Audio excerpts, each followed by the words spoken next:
Paggupit na siya kanina. Likod daw dyan, likod. Maraming salamat po ate sa ibinigay mo sa akin. Maraming salamat po. Alam mo pa rin no, kung saan yun dinadala. What's up tol? Isang mapagpalang gabi po sa inyong lahat. So, pasensya na po kayo tol. Kung simula nung nakababa kami, nakauwi kami sa bahay, na hindi po ako nakapag-update, hindi ako nakagawa ng video o naka-update din tayo kay Jano. So kasi tol, ang nangyari kasi, so pagbaba namin, kasi kailangan namin bumaba, kasi kapos na kami po sa lahat, wala nang pagkain, wala nang gamot, at kailangan din namin mababa upang maghanap ng kapalit o sa hinihingi po ni Commander Django. So ako tol, ako po yung nanghihingi ng dispensa sa inyo, sa inyong lahat, sa mga masugid na nagasuporta sa akin, sa amin. Nais ko po na ipaalam sa inyo na hindi ako nakapag-update agad. Dahil sa sobrang busy ko po tol, ngayong sunod na araw tol,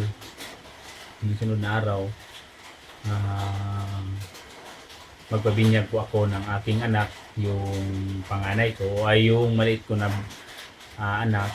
So nakapag-schedule na po talaga tol nung pang hindi pa nabihag si Rinier na ngayong August 28 yung po ang binyag niya. Nakapag-isip-isip ako tol na saka tapusin ko na lang muna to. Hindi naman hindi na ako pinagsugutan ng asawa ko bang kung aakyat pa ako sa bundok pag hindi pa matapos yung binyag ng anak namin. So nais ko lang po sa inyo tol na sana po maintindihan ninyo na pagkatapos po ng binyag ng anak ko, bukas din aakyat ako sa bundok para mailigtas o maisalba ko yung alaga ko na si Rinier. Medyo matagal-tagal na po na hindi natin naisalba, hindi natin alam kung ano na yung nangyari sa kanya. So yung nakikita ko last tol, parang nalulurog talaga yung puso ko. So naghahanap tol kay Jano. So ito si Jano tol nandito sa bahay. So kasama silang George. So tulong si Jano dito, tapos pinagsasabihan ko siya na ganito ganyan yung gawin nila. Magtulungan na lang tayo dito. Tulungan ko tayo dito sa bahay. So ito si Jano tol kanina. Nakapagkuhan ako saglit na hirkatan ko siya ba kahit ako parang wala na tayong atiman sa sarili, pero inuuna ko talaga yung kapakanan ng mga alaga ko. So ito tol si Jano, nakapagupit na siya kanina. Likod daw dyan, likod. Tigas ito bang kita ng kagapuhan mo. Kita ng kagapuhan ni Jano tol.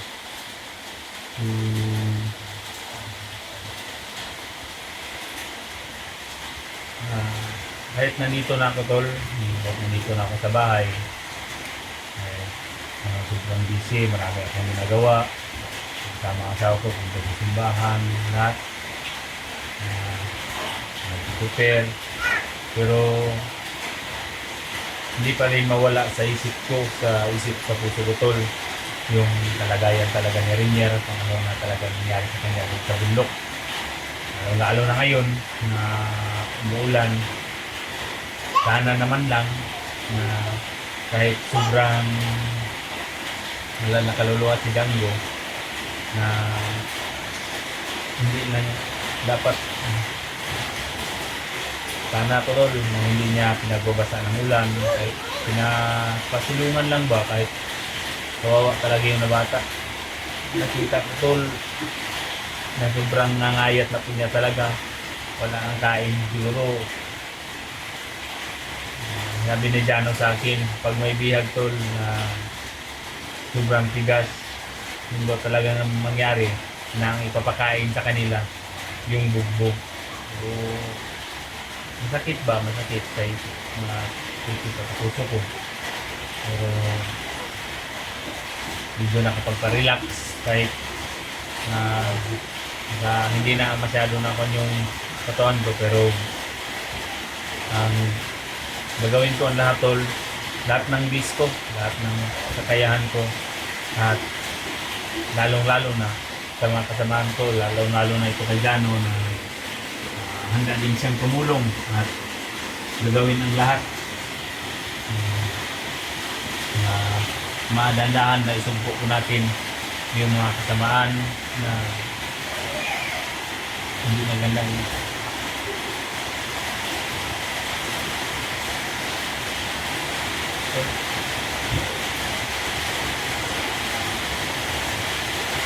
saya-saya siguro tol na magpagsalo-salo kami dito na kasama sana si Rainier. Ano man Aroy?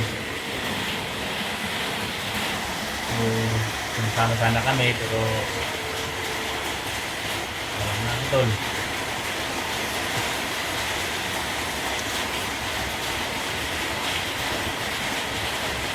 Pero dyan, ano ko sa iyo, hindi man basta-basta natin maaabutan yung kampo ni Django, pero kapag kaasa ko ni Gitara sa rin niya. So alam mo no, alam mo pa rin no kung saan yun dinadala. So sana naman lang na tumupad sa usapan si Django ba. Kung nagito siya, no?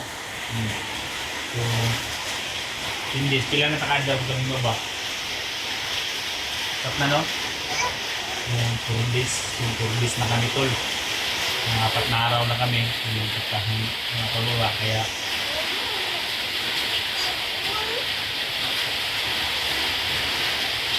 tawag pa na ba yun? Kaya pa natin yun na 10 araw. 10 to 15 days yung palugit niya. So, pagkatapos ng binyag ng anak ko, siguro pagkabukas-bukas, kaya tayo sa bundok. Problema lang,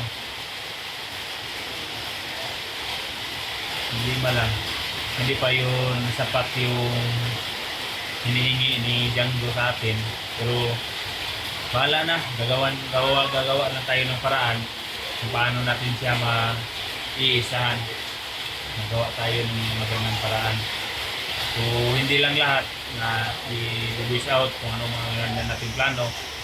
Voice out natin dito sa harap ng kamera dahil hindi natin alam na yung mga tauhan pa din ni Django o ibang mga kagrupo o kasabwat niya na nakikita yung video natin ba. Kaya mag-iingat lang tayo.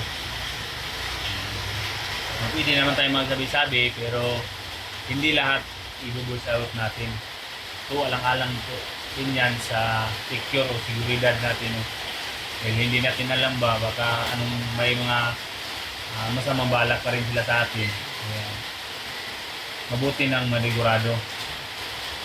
So, kung dito tayo sa bahay, dito tayo sa amin, walang problema dito. So sabihan pa, everything is under control. Everything is under control. English to tol ha? Balik na direct eh. Balik sa mga mama. So, kung dito lang tayo sa bahay, huwag kang mag-alala. Dahil kanina, nakausap ko na po din ang army. Tutulong sila. So, nagpapaturo lang sila ng mga kuwan. Siguro bukas, aakyat na sila. Ayun na lang daw sila sa atin.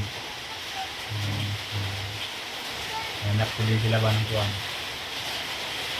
Pero sabi nila hindi lang dapat daw mag-video sila para hindi makikita yung mga dinaanan nila. So tingin dito Okay naman ka din, no? Oh. Ito ko pre. So, unsa may kaingon ni watong naghatag si Muha ganina nagpapalit og buwan gamit. Salamat kayo itong naghatag. Tagaluga lang, di yun makaintindi. Maraming salamat po ate sa ibinigay mo sa akin. Ano? Maraming salamat po ako sa binigay mo sa akin. So, ako'y nais magpapasalamat. Hindi ko lang po isasabihin yung pangalan niya.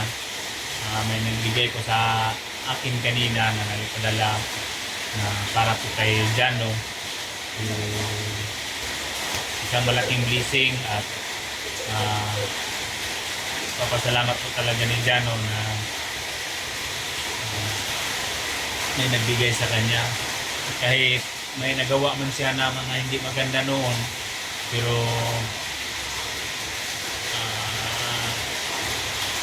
nagsikap naman siya na makatulong naman sa mabuting gawin. So maraming salamat po sa iyo ma'am. Hindi ko lang ibabanggit kung sino po kayo. So alam niyo po kung sino kayo. Maraming salamat po sa binigay po niyo na pambili ng gamit. Kahit sabi mo konting halaga, kahit piso po, malaking bagay na po yan sa amin. Malaking po pasalamat ako namin yan dahil galing po sa puso ang pagbigay ninyo. Sana po more na blessing pa po na dumating sa buhay ninyo. So yun tol, tapan natin ulit na naman. So na-explain na po natin na ilang araw kung hindi tayo nakapagawa ng update dahil sa sobrang busy tol. Punta ko ng simbahan kasama ng asawa ko, may kami doon punta naman sa kabila. Ito gagawin para sa binyag. So may mga kuan ba kakulian at sobrang busy ko talaga.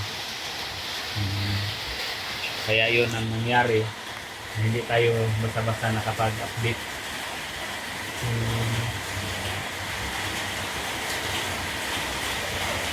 Sabay-sabay lang po tayo tol na ipagdasal na sana maging okay ng lahat.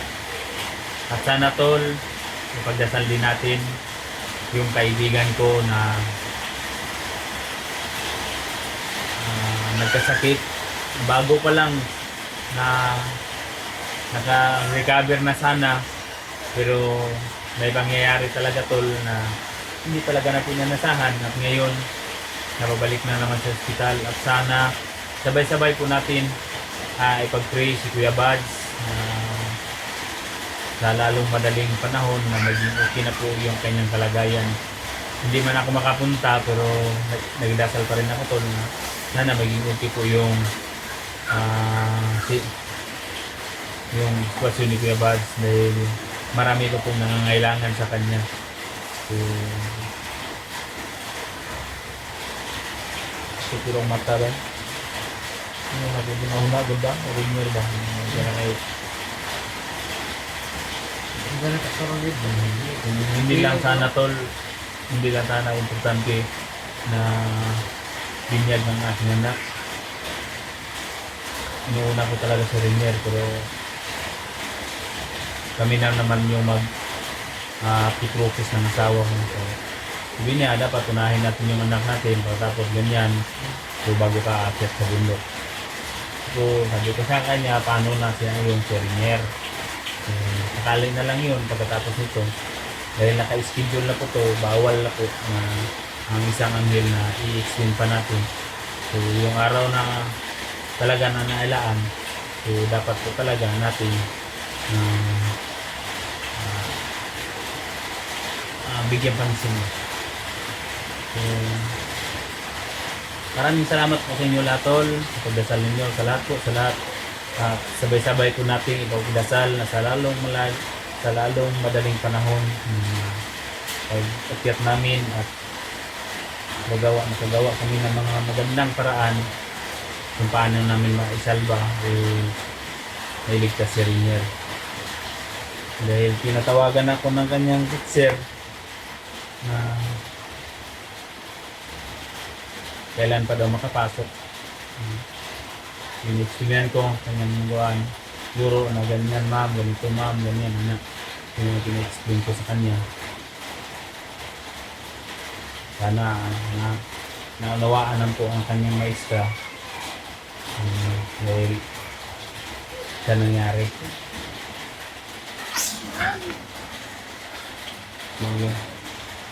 Binhod yung kamot. So maraming salamat po tol sa lahat ng mga masugid na nagsuporta sa amin. At God bless you all. At abang-abang lalo po kayo tol sa mga sunod na update. Sa mga update sa mga video po. So, God bless you all tol. At maraming salamat po sa lahat ng sumusuporta. At lalong-lalo na po kay Jano. Yun, si Jano tol. Katulugon naman ka dyan. So, God bless you all at good night po sa lahat.